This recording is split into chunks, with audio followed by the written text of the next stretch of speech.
This is the warning. Matt Gaetz has been taken down. He will not be the Attorney General of the United States. His ambitions have been defenestrated. Donald Trump has been forced to take his first step backwards. And before all of this is over, he will take many, many more. At some level, it is remarkable that his transition plan has started to implode 60 days before the inauguration. But that's what happens when nepotism rules the day. Trump Jr. is unqualified, to say the least, and his picks have been a disaster. The successor to Matt Gaetz is as equally unqualified. Former Florida Attorney General Pam Bondi. Her problem is who she's sleeping with. In her case, it's not a 17-year-old girl, it's the Qatari government. Pam Bondi is a registered foreign lobbyist and agent for the government of Qatar, which has hosted Hamas for many, many years. That's way too close for comfort. The Attorney General is the chief law enforcement officer of the United States. If she had been the general counsel for Exxon, it would have been disqualifying. But working for the Qataris as their lobbyist, as their agent, contrary to American interests, is not just disqualifying, but immoral. What loyal American would dare to cash a paycheck from these thuggish regimes? If they do, they should always understand that forevermore, they have lost the ability to hold a position of public trust around the security of the American people. Period. Pam Bondi for Attorney General? Ludicrous. What's even more ludicrous is this man. Did you sexually assault a woman in Monterey, California? I have, as far as the media is concerned, I'll keep this very simple. The matter was fully investigated, and I was completely cleared, and that's where I'm going to leave it. Thank you very much. The Monterey City, California police report was released, 22 pages long. It details very serious allegations against Pete Hegseth. Whether he raped the woman or not, I don't know. But I do know his conduct was unbecoming. And I do know his conduct was piggish. Pete Hegseth is unfit to lead the Department of Defense. And I want to go through very clearly the reasons why. He doesn't meet the standards of excellence and leadership. He is a clownish buffoon. Who's going to win this battle of the lumberjacks? That's coming up next. I'm putting my money on Clayton.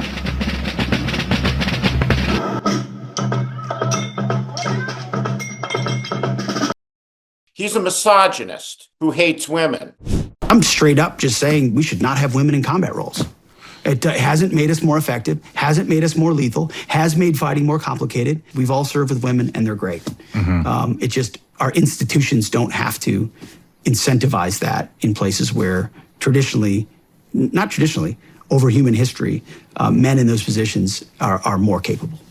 He seems to know extremely little about U.S. military doctrine. If we're going to fight to prevent Iran from getting a nuclear bomb, this regime, then we need to rewrite the rules that are advantageous to us. I don't want to hit cultural sites on purpose, but if you're using one to harbor your most dangerous weapons, then that should be on the target list too. What enrages him is not America's enemies, but the fact that the chief of naval operations is a woman. I don't know what his problem with women is. Maybe his mommy didn't pay enough attention to him.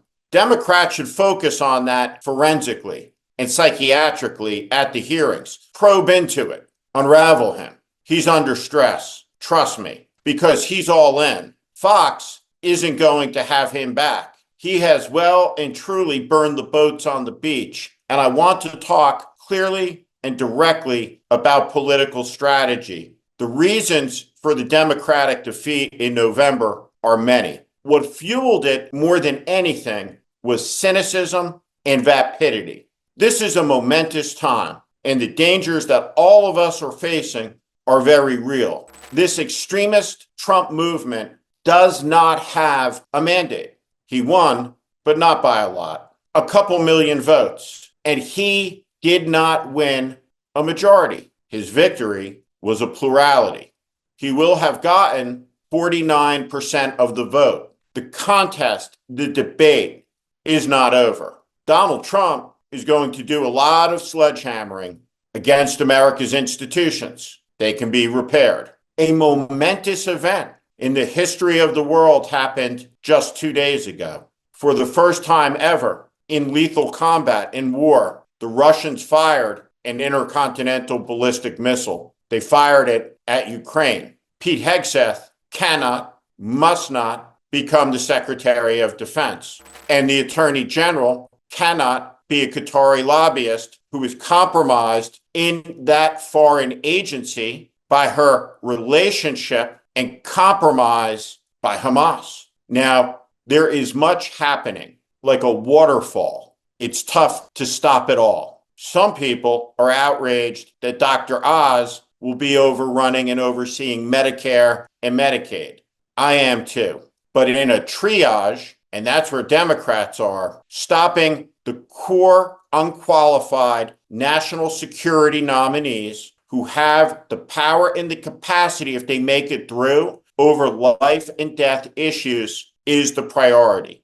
Matt Gaetz is gone. I want you to think about a zebra herd running. On the outside of that herd are the zebras in danger. First, they're tired. They take the headwinds head on. They're buffeted by the sand. There's no fluidics. There's no drag. On the edge of the herd, the zebras have to work harder and run faster, and thus they're more vulnerable. The Democratic Senate, working with the Democratic House, working with their outside allies, working with the free media, must face the obvious threat head on and take it on. And politically, the Democrats must attack like a lion pride. The pride has just consumed Matt Gaetz, and now it must feast on the next weakest zebra, the alleged rapist, Pete Hegseth. And the goal is his abject humiliation and his being chased forevermore from the public square. His confirmation hearings should be talked about openly, directly, and clearly starting 2 days ago as the most brutal that will ever be. Pete Hegseth fought in the Iraq War and was in Afghanistan as a National Guard officer. And the position of the Democratic Conference towards that should be, thank you for your service. We don't give a fuck. It doesn't make you qualified for the job. He should be brutally questioned about U.S. military strategy and doctrine. He should be questioned brutally about the history, the customs, and the traditions of the armed forces. He should be questioned brutally about his character or lack thereof. He should be questioned brutally about the rape allegations and about his conduct unbecoming. He should be questioned brutally about the U.S. Navy, about naval warfare theory. He should be asked questions about Navy SEAL war criminal Eddie Gallagher. The United States military is an institution that has been battered by a quarter century of war. Military lost 2 of those wars and sustained an enormous moral injury in doing so. Pentagon has $1 trillion budget and it cannot pass an audit. It's what Dwight Eisenhower talked about when he warned the country about a military-industrial complex. Pete Hegseth will make it worse. The United States military needs to be reformed. Every major general in the Army is rolling like a Roman proconsul with a staff of 15. There are more general officers today than there were in Europe on VE Day when there were 16 million Americans under arms. The U.S. military needs to be faster, more lethal, reformed, and ready, not for the last wars, but for the next one. And it's as if that Donald Trump somehow, using a supercomputer, scanned all 340 million of us, reduced the list by everyone under 18 and everybody over 90, and then figured out how to get the computer to pick the most unqualified person in the country. Astonishing. Pete Hegseth will not survive this, and the lion pride needs to take him out. And when the pride consumes him, proverbially, and leaves his bones to bleach under the hot Savannah sun, it will be time for the next chase. Let Pam Bondi run a little bit. She has fresh legs. But the Qataris will not control, cannot control, must not control, cannot be the employer of, the master of, the pimp of the Attorney General of the United States of America. It is unacceptable, and it is the gravest security threat to the country one can imagine since Trump appointed Matt Gaetz and appointed Pete Hegseth and appointed Kristi Noem. All of these people are vulnerable. There must be a plan to bring them down. There's an old saying in the Marine Corps, the 7 Ps. Prior, proper planning prevents piss poor performance. The concept should be embraced by Senate Democrats and House Democrats. And whatever else is going on, there is little time to get ready and to mount the most ferocious opposition that is capable of being mounted to stop grave threats, bad people, and terrible things from happening.